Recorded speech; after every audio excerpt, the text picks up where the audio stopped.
प्रयोगशाला परिचारक भर्ती परीक्षा के लिए रैपिड रिवीजन सीरीज का यह पार्ट 8 है। इससे पहले के पार्टों को अपलोड कर दिया गया है चैनल में। रैपिड रिवीजन की सीरीज में हम आज फिजिक्स के ऐसे क्वेश्चंस का रैपिड रिवीजन करेंगे जिन्हें विभिन्न एग्जाम्स में बार बार पूछा गया है। ठीक है, चलिए स्टार्ट करते हैं। पहला प्रश्न है, घर्षण द्वारा किए गए कार्य का क्षय नहीं होता बल्कि वह ऊर्जा के रूप में परिवर्तित हो जाता है। घर्षण द्वारा किए गए कार्य का क्षय नहीं होता बल्कि वह किस ऊर्जा के रूप में परिवर्तित हो जाता है, यह हमसे पूछा गया है। क्या वह रासायनिक ऊर्जा में परिवर्तित हो जाता है या तापीय ऊर्जा में परिवर्तित हो जाता है या घर्षण ऊर्जा में या नाभिकीय ऊर्जा में। घर्षण द्वारा किया गया कार्य वह तापीय ऊर्जा में परिवर्तित हो जाता है। ऑप्शन बी इस प्रश्न का सही आंसर है। अगला प्रश्न है, घर्षण बल कार्य करता है।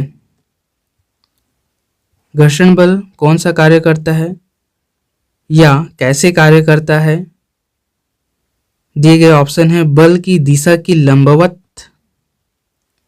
बल की दिशा में किसी कोण पर, बल की दिशा में या बल की दिशा के विपरीत। घर्षण बल किस प्रकार कार्य करता है। घर्षण बल बल की दिशा के विपरीत कार्य करता है। ठीक है, ऑप्शन नंबर डी इस प्रश्न का सही आंसर है। घर्षण बल बल की दिशा में ही कार्य करेगा हमेशा। अगला प्रश्न है, किसी गतिमान वस्तु पर कोई बल आरोपित नहीं है तो यह किसके कारण रुक जाएगी। इसका सीधा सा आंसर है, यदि किसी गतिमान वस्तु पर कोई बल आरोपित नहीं है तो यह घर्षण के कारण रुक जाएगी। Option A. अगला प्रश्न चैप्टर 7 न्यूटन की गति के नियम से लिया गया है। ठीक है, न्यूटन की गति का नियम आगे हम पढ़ने वाले हैं।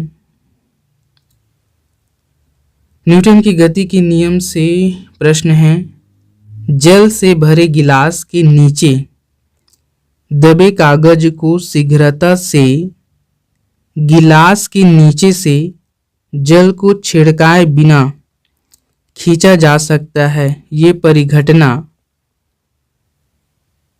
इस ऑप्शन में से किसके अंतर्गत आती है, पूछा गया है हमसे। कागज व गिलास के मध्य घर्षण की कमी को दर्शाता है,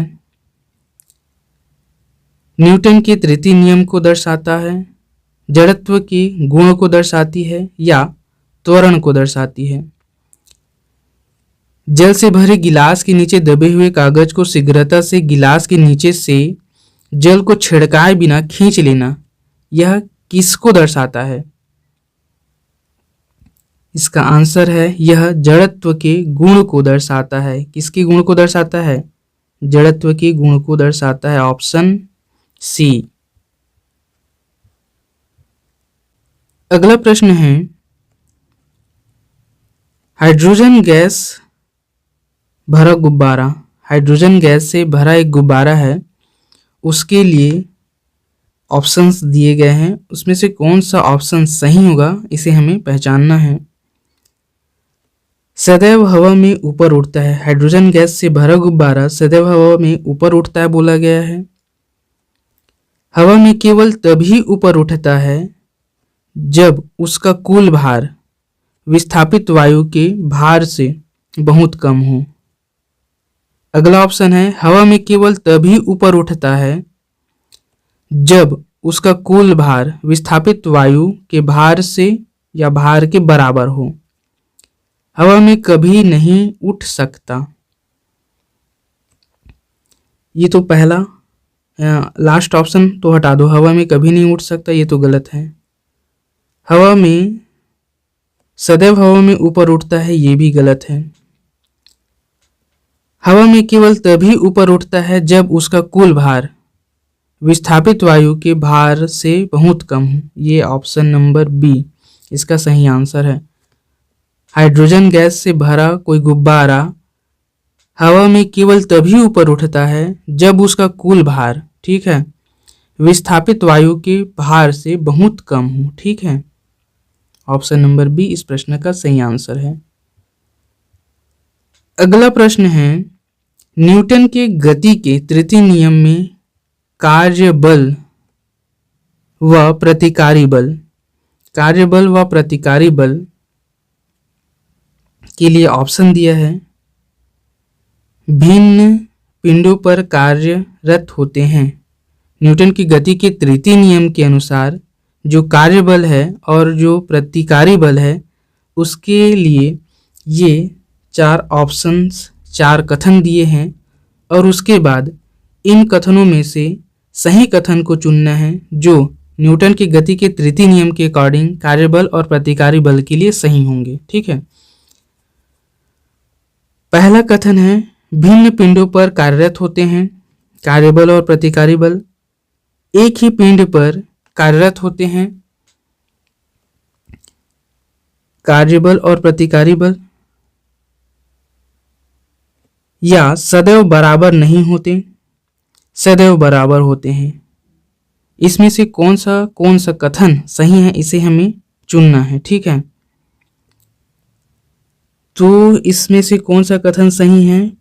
भिन्न पिंडों पर कार्यरत होते हैं। ये जो कार्य बल है और प्रतिकारी बल है, ठीक है, ये भिन्न पिंडों पर कार्यरत होते हैं, ये पहला कथन सही है।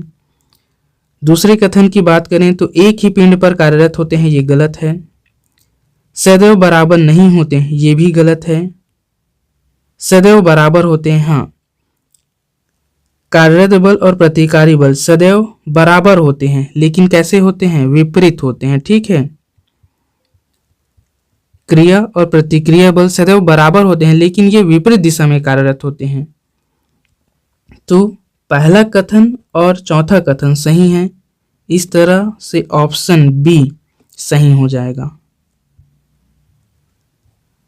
अगला प्रश्न देखते हैं। अगला प्रश्न है, किसी भी स्थिर या गतिशील वस्तु की स्थिति और दिशा में,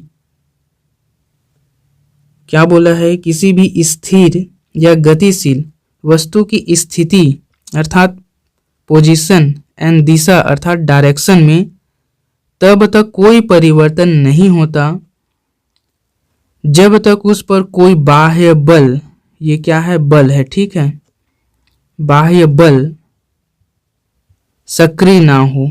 यह है, यह किस नियम पर आधारित है? इसे हम सभी जानते हैं, यह न्यूटन के प्रथम नियम पर कार्यरत होता है। ठीक है, ऑप्शन ए न्यूटन का प्रथम नियम कहता है जब तक किसी पिंड पर कोई बाह्य बल आरोपित नहीं किया जाता तब तक वह अपनी स्थिति में परिवर्तन नहीं करता। अगला प्रश्न, रेखीय संवेग संरक्षण बराबर है। रेखीय संवेग संरक्षण किसके बराबर है पूछा गया है हमसे। रेखीय संवेग संरक्षण ये न्यूटन का तृतीय नियम के बराबर होता है। ठीक है, न्यूटन का तृतीय नियम क्या कहता है? प्रत्येक क्रिया के विपरीत एक प्रतिक्रिया होती है। यह न्यूटन की गति का तृतीय नियम है। ठीक है, ये संवेग संरक्षण के नियम के बराबर होता है। ऑप्शन सी यह प्रश्न का सही आंसर है। अगला प्रश्न, किसी पिंड के उस गुणधर्म को क्या कहते हैं जिससे वह सीधी रेखा में, कैसी रेखा में? सीधी रेखा में विराम या एक समान गति की स्थिति में किसी भी परिवर्तन का प्रतिरोध करती है। इसे हम न्यूटन के जड़त्व के नियम से जानते हैं। ठीक है, अगला प्रश्न है, किसी पिंड का वेग समरूप कहा जाता है। किसी पिंड का वेग कब समरूप कहा जाता है, कब समान कहा जाता है या एक समान कहा जाता है, पूछा गया है हमसे। दिए गए ऑप्शन हैं, वेग का सिर्फ मान नियत रहे। जब वेग का सिर्फ मान नियत रहे तब उस पिंड के वेग को समरूप कहा जाता है, नहीं। वेग की सिर्फ दिशा नियत रहे, क्या तब उस पिंड के वेग को समरूप कहा जाता है, ये भी नहीं है। वेग का मान और दिशा दोनों नियत रहे तब उस वेग को क्या कहते हैं, समरूप कहते हैं। किसी पिंड के वेग को तब समरूप कहा जाता है जब उसका वेग का मान और दिशा दोनों क्या रहे, नियत रहे। ठीक है, ऑप्शन सी इस प्रश्न का सही आंसर है। अगले प्रश्न की बात करते हैं। अगला प्रश्न है,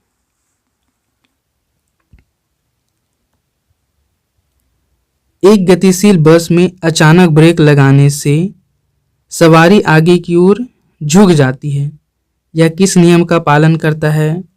यह गति के प्रथम नियम का पालन करता है। गति का प्रथम नियम क्या है? जड़त्व का नियम है। ठीक है, जब तक किसी वस्तु में कोई बाह्य बल आरोपित नहीं किया जाता तब तक वह अपनी स्थिति में परिवर्तन नहीं करता। अर्थात यदि स्थिर है तब वह स्थिर ही रहेगा, यदि गतिशील है तो वह गतिशील ही रहेगा जब तक उसमें कोई बाह्य बल आरोपित न किया जाए। इस आधार पर न्यूटन का प्रथम नियम इस प्रश्न के लिए सही होगा। एक गतिशील बस में अचानक ब्रेक लगाने से सवारी आगे की ओर झुक जाती है, यह न्यूटन के गति के पहले नियम का पालन करती है। अगला प्रश्न है, बल का मात्रक है। बल का कौन सा मात्रक है, पूछा गया है हमसे।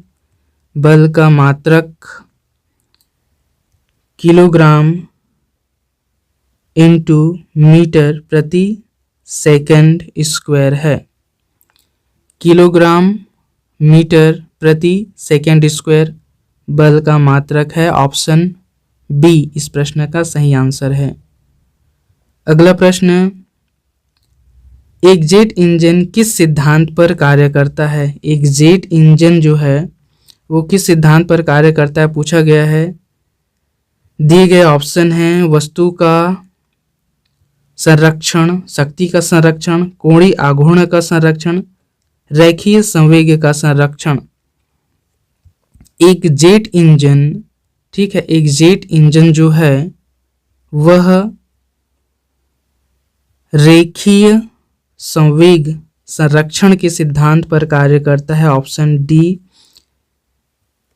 रेखीय संवेग संरक्षण के नियम पर कार्य करता है जेट इंजन।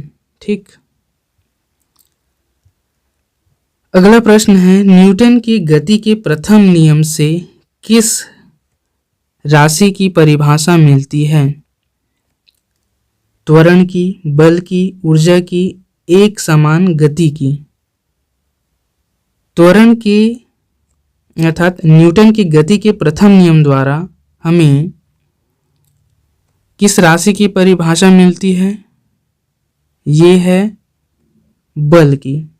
ठीक है, न्यूटन की गति के नियम द्वारा, न्यूटन की गति के प्रथम नियम द्वारा किसी वस्तु पर जब तक कोई बल ना लगाया जाता है तब तक वह अपनी स्थिति में परिवर्तन नहीं करती। इसलिए न्यूटन की गति का प्रथम नियम बल को परिभाषित करता है। ऑप्शन बी इसका सही आंसर होगा। अगला प्रश्न है, न्यूटन की गति का कौन सा नियम जड़त्व इनर्शिया की व्याख्या करता है? ये भी क्या है? प्रथम नियम। जड़त्व के नियम की परिभाषा या व्याख्या करता है। एक वस्तु के जड़त्व की प्रत्यक्ष निर्भरता होती है। एक वस्तु के जड़त्व की प्रत्यक्ष निर्भरता क्या होती है, पूछा गया है। तो जड़त्व की प्रत्यक्ष निर्भरता क्या होती है? द्रव्यमान। ठीक है, एक वस्तु के जड़त्व की प्रत्यक्ष निर्भरता किस पर निर्भर होता है? जड़त्व, यह पूछा है, तो उस वस्तु के द्रव्यमान पर निर्भर होता है। ठीक है, अगला प्रश्न है, कोई वस्तु अधिकतम भारशील हो जाती है। कोई वस्तु अधिकतम भारशील किसमें होती है पूछा गया है। इसका आंसर होगा कोई वस्तु निर्वात में अधिकतम भारशील होता है। ठीक है। अगला प्रश्न है, अश्व यदि एक समान चलना प्रारंभ कर दे। अश्व जो है, एक घोड़ा जो है, वो एक समान चलना प्रारंभ कर दे तो अश्वारोही के गिरने की आशंका का कारण है। यदि एक अश्व एक समान चल रहा है तब ये अश्वारोही जो उस घोड़े पर सवार है उसके गिरने की आशंका का कारण क्या होगा पूछा है। जड़त्वाघूर्ण, द्रव्यमान का संरक्षण नियम, विश्राम जड़त्व, गति का तीसरा नियम। इसका आंसर है ऑप्शन नंबर सी, विश्राम का जड़त्व उस अश्वारोही की घुड़सवारी के गिरने का कारण होगा। ऑप्शन नंबर सी इस प्रश्न का सही आंसर है। अगला प्रश्न है, यदि किसी गेंद को, एक गेंद है, इस गेंद को ऊर्ध्वाधर रूप से ऊपर फेंका जाता है, वर्टिकल रूप से कहाँ फेंका जाता है, ऊपर फेंका जाता है, तो गुरुत्वीय त्वरण तब जी के मान में कैसे परिवर्तन आएगा उसे पूछा गया है। गेंद की गति की विपरीत दिशा में होगा। ये जो गुरुत्वीय त्वरण है, गेंद जिस दिशा में गति कर रहा है उसके विपरीत दिशा में होगा, अर्थात नीचे की ओर होगा बोला गया है। गेंद की गति की दिशा में होगा या गेंद की गति की दिशा में होगा बोला है। जैसे जैसे गेंद नीचे आती है त्वरण में वृद्धि होती है, उच्चतम बिंदु पर शून्य हो जाती है। कौन सा कथन सही है? जब एक गेंद को वर्टिकली ऊपर फेंका जाता है तब गुरुत्वीय त्वरण के लिए। तो इसका आंसर है ऑप्शन ए, गेंद की गति की विपरीत दिशा में कार्य करता है कौन? गुरुत्वीय त्वरण। ठीक है। अगला प्रश्न, क्रिकेट का खिलाड़ी तेजी से आती हुई बाल को, एक क्रिकेट का खिलाड़ी है वह तेजी से आते हुए बाल को क्यों अपने हाथ को पीछे खींचकर पकड़ता है? इसका कारण हमें बताना है। बाल विश्राम की स्थिति में आ सकती है, इस कारण वह अपने हाथ को पीछे खींचकर गेंद को पकड़ता है, या बाल त्वरित अवस्था में रह सकती है, इस कारण वह अपने हाथ को पीछे की ओर खींचकर इस बाल को पकड़ता है, या हो सकता है कि उसे कम बल लगाने की आवश्यकता हो इस कारण, या हो सकता है कि उसे अधिक बल लगाने के लिए समय मिल जाए इसलिए वह बाल हाथ को पीछे की ओर खींचकर बाल को पकड़ता है। इसका आंसर होगा हो सकता है कि उसे कम बल लगाने की आवश्यकता हो इसलिए वह बाल को पकड़ने के लिए अपने हाथ को पीछे की ओर खींचता है। ऑप्शन नंबर सी इस प्रश्न का सही आंसर है। ठीक है। यदि आपका कोई क्वेश्चन है या कोई एडवाइस है तो हमें कमेंट में लिख भेजिए। साथ ही आप हमें सपोर्ट करने के लिए चैनल को सब्सक्राइब और बेल आइकन को प्रेस कर लीजिए तथा वीडियो को शेयर कर लाइक कर दीजिए। मिलते हैं अगले वीडियो में। Have a great day.